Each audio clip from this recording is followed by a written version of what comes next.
And tonight is the greatest foundation that you have for that you need for your business, and it's also the greatest fear of most small business owners. And that is, tell me, what do you think when I say, tell me who your target market is? And almost everybody is just like, ugh, not again. Do I have to talk about this again? Everybody's my target market.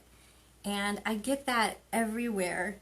And it's our number one fear, because we're afraid of losing or excluding customers or not reaching customers.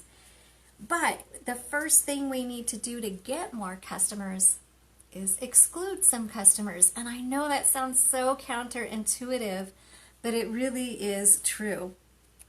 And every business owner I talk to, they just get annoyed when I ask that question. And I also get the same answer. Everyone is my customer. But without fail, every business owner pretty much hates having to identify a target market. I do too. I'll admit. It's hard. I mean, our product and our service can help everyone, so we don't want to limit our business. But what we're missing by being afraid of alienating certain people is the fact that we're not attracting the right people either. And I'm going to give you very practical examples tonight out of my past with a client, and then also with my own business when I had my boutique. So you guys can kind of help relate. I always struggled with taking a concept and relating it to me. And so I'm going to help you as much as I can tonight. I see Deanna. Hi, Deanna. I love you. You're so awesome. You're always here. Thank you. I think some of us realize the importance of clearly identifying a target audience, but we don't want to make that jump to identify what I call an ideal representative client or customer, how you want to do it. Bottom line, we're simply too afraid of losing customers or choosing which demographic we want to cater to. Plus, we are so completely tired of hearing about the target audience. So instead of using the term target audience, let's just talk about your dream client. You have one. We all do. When we started our businesses, or before we started our businesses, all of us imagined in our head what it would look like. Otherwise, we would have never started. So what made you want to start your business? When you close your eyes, what did you imagine happening? When I first opened a women's Western boutique in Colorado Springs, I imagined that my store would be filled with tourists flocking to Colorado and wanting a sophisticated Western experience.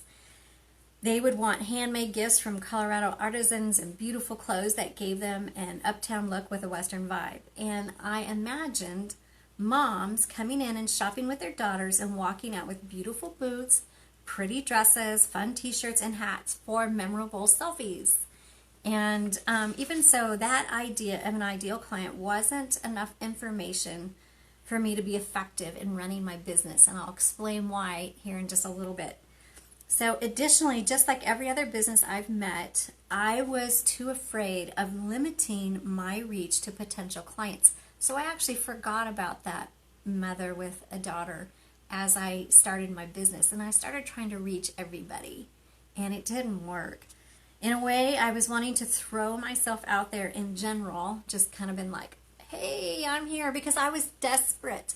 I wanted my business to work so bad. I didn't want to lose my money. I was afraid of losing my money, and my family had invested in the business as well. And so I was so afraid of losing money, and so I started panicking and going, everybody, I don't care who you are, just come in and shop with me. And I just threw it out there to see who would bite.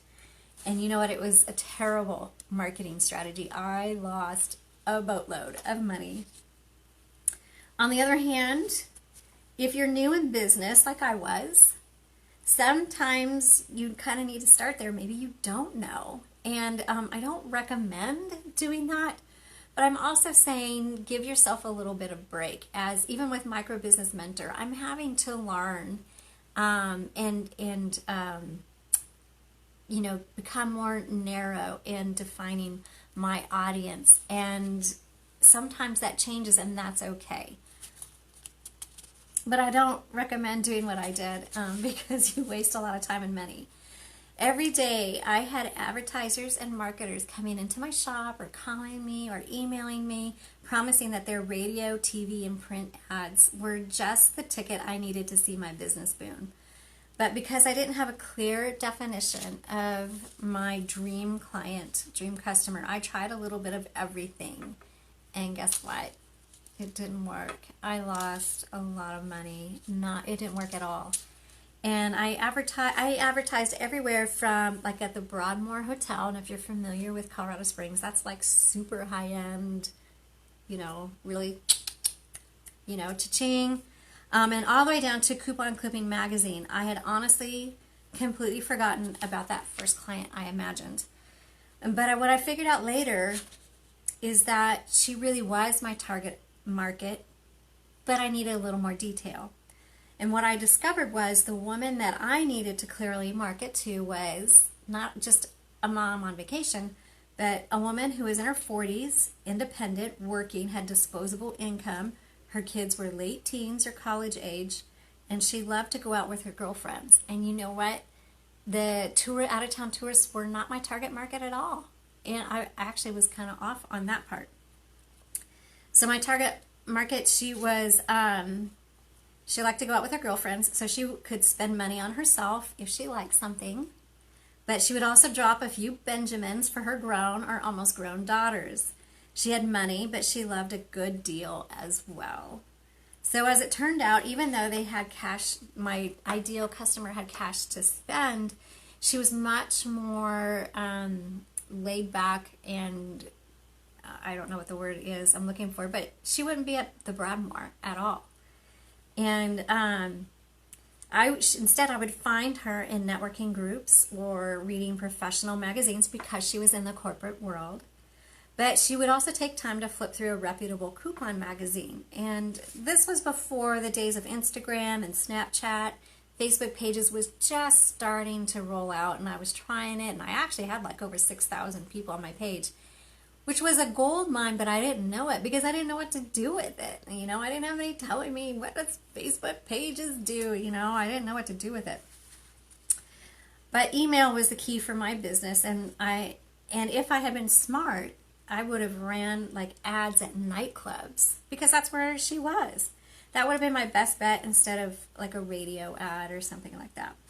But by that time, the light turned on for me and I realized who my ideal client was. I had already made the decision to close my business just for the sake of my health and my family. But I learned some really valuable lessons on it that I have been able to apply to my future businesses and for people that I help. So knowing your dream customer, ideal representative client is what I call them, will save you money. It helps you say no to the wrong opportunities. I think that is key. I said yes to everything because I didn't know. Everybody was like, we know you're a client. We know who your target market is. But they never asked me. And so you need to be careful with that because advertisers and marketers, they're good at what they do. They will sell you something you don't need. I would just run away. But it helps you say no. If they come to you and say, no, you don't fall in line. This doesn't fall in line with my ideal client. Learning about your ideal client gives you the knowledge you need to know exactly where they hang out in order to know where to spend your time and money. So remember the What Would Jesus Do bracelets? You really need to think about that. You need to give your ideal client a name like, Carol or Susie or Jennifer or Michael or Harold, whatever. Give them a name, and any decision you make with your business, just say, what would Sally do or Susie do in this case? And how would they respond to the colors, to the pictures, to the copy, to the layout, and just even how you answer your phone for your business. Think about Disneyland. They know exactly who they're marketing to. And think about how they answer their phone. And if they just said, hi, this is Disneyland, please hold for the next available person. No, they're on there, they've got Mickey Mouse or, somebody on there. Hey, they know how to just cater to their ideal client. One of my past clients, I'm going to use a pest control business for an example. And this is really good because you can look at a pest control, a bug guy, and say they're for everybody. They really are. How can you pick an ideal client? And but we talked through it, this client and I, and we were able to identify that his market was a stay-at-home mom with young kids, like toddlers. She was the one that was going to be making those kind of decisions as to whether to call a handyman or stuff. So without literally coming out and saying that we were talking to a woman in her 20s or 30s, we were working on his website. I simply thought about what kind of concerns does she have as a stay-at-home mom and what were her hopes. And then I thought about her education level, interests, what was most important to her. And clearly the health and safety of her kids was going to be a top priority. So I wrote copy that had a tone of being relatable, friendly, casual, but informative and trustworthy. Because she's young, she's afraid of taking care of her kids and doing it right, and who do you trust, who don't you trust, and so we had to really address those issues in our copy up front in order to establish a rapport with her. So I subtly addressed fears with keeping bugs out of the house that might bite or sting her kids, and we talked about keeping pests away that could leave behind harmful germs. But in this copy, and it was very effective. Once he launched his website, he said it did very well for him right away. But this didn't mean that we left out other types of clients, because honestly, he also had corporate clients, commercial clients. So how do you address that? I mean, that's two totally different people. So even though the website carried mainly a tone of talking to this stay-at-home mom with toddlers, we had a page that was set aside for his commercial clients. And they didn't have to be drawn in on the first page. They're there for business. They know what they're looking for. And so we had the one page for them. And on that page, our copy was formal. It was very business-like. It wasn't laid back like the rest of it was. And it addressed, bam, bam, bam. This is what we can do for you. This is how much it's going to cost, Totally different tone. So do you see the difference? You see how that impacts a business and how it can impact your business? Your product or service may be useful for everyone, but the delivery of your message must be consistent and relevant to one ideal client at a time. And that's somebody that's a representative of a group of people. Another example is through one of my, Marie Forleo, if you've ever watched her, she gives an example in one of the courses she has and talks about like foot cream. Again, foot cream can be for, for like foot fungus. Could be for anybody. But how do you talk about that with a young single woman in her 20s versus maybe a grandma or a grandpa? The copy is going to be completely different. But that doesn't mean if you're going to write for a young girl who's more worried about whether her pedicure looks good, that doesn't mean you're necessarily going to exclude the grandma. And here's an example. There is a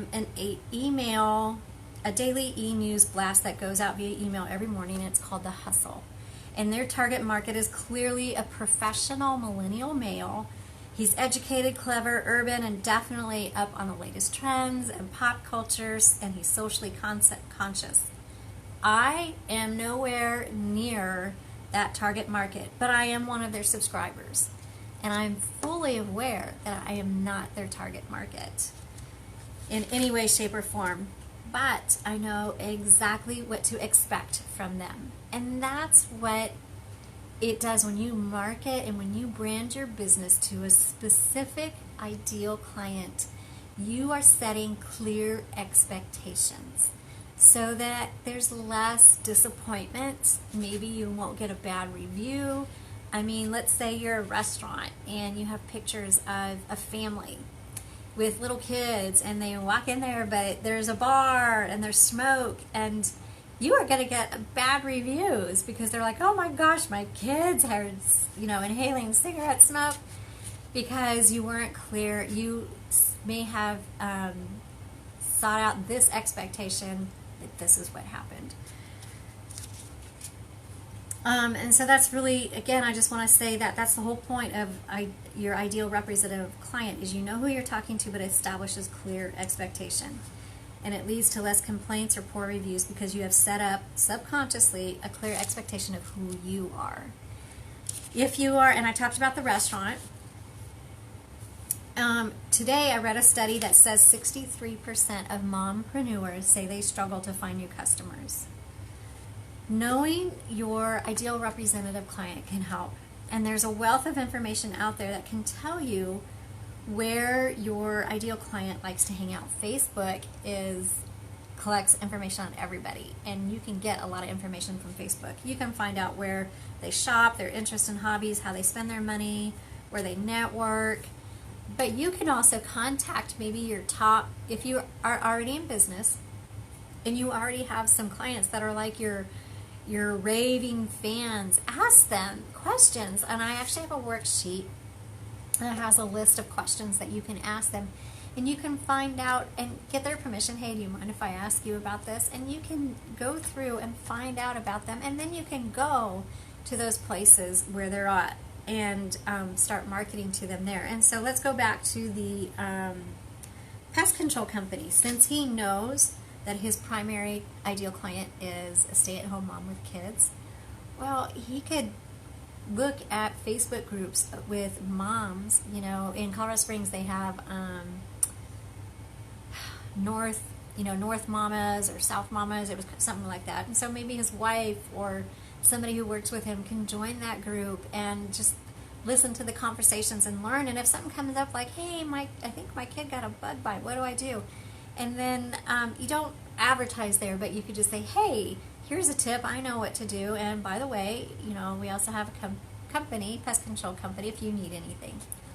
Or you could go to he could go to Pinterest and create a Pinterest post that links back to his website, and the Pinterest post can be 5 ways to keep bugs out of your kid's room, or something like that. So if you know who your ideal client is, you can talk specifically to them in a place where you know they're hanging out. Alrighty, so you see how that works? It takes a little bit of time up front to figure out all that information, but it's time that's well worth the investment. So you may, as micro-business owners, sometimes we think we need to be on all the social media channels. Well, that's not true. You need to figure out maybe where the best one is, because as a micro-business owner, your time is really short. I don't have time to keep up with posts on all the social media channels. So actually right now I'm reevaluating where my ideal client really is. And it's not where, I don't think it's where I used to think it was. So it's hard to get out of the habit and think, if somebody says, oh, you have to be on Instagram, you have to be on Facebook, you have to be doing this. Well, maybe you don't. You need to find out where the best place is and meet your client where they are. And then you're also going to get the outlying people, because they're going to say, hey, I may not have little kids, but I like what you're doing and I want to participate in that. Kind of like I did with the hustle. I'm not a man, and I'm not I don't wear a man bun, and I don't go to work in downtown, but I like the content they're putting out, and so I'm a subscriber for them. So if you are interested in going deeper, and this is what I didn't mention before, I'm going to tell you about it now, is I'm creating business labs, and they are pay what you can set up. So they're going to be limited in size to only 6 people. We're going to have them online through Zoom, and then I'm also going to have them here if you live in the Branson, Missouri area. And it'll be $5 to register for the courses, and then once you come to the course, then you just pay what you can afford. I'll suggest a price, but if you can't pay that, or if you can pay more, so somebody else doesn't have to pay it, but I'm asking for at least the $5 registration fee to hold a seat so that I know that you're going to come. So if you're interested in the business labs, they're going to be starting in October, and you can message me, do a private message, or you can comment below, and I'll put you on a special email list that's just for the labs. So as I create the labs and schedule them, I'll send it out and with a link where you can register for them. And for example, in a business lab, we'll go into the nitty gritty of your ideal representative client together, all 6 of us, and we'll brainstorm and we'll work through and help you identify and give you marketing ideas. And that's just one business lab. We're going to have labs on just about every topic you can imagine. And if there's something that you want to see as a business lab, let me know and we'll create that. So right now we'll probably do one business lab on Zoom, online a month, and then one here in Southwest Missouri. And if that grows, then we'll add more labs.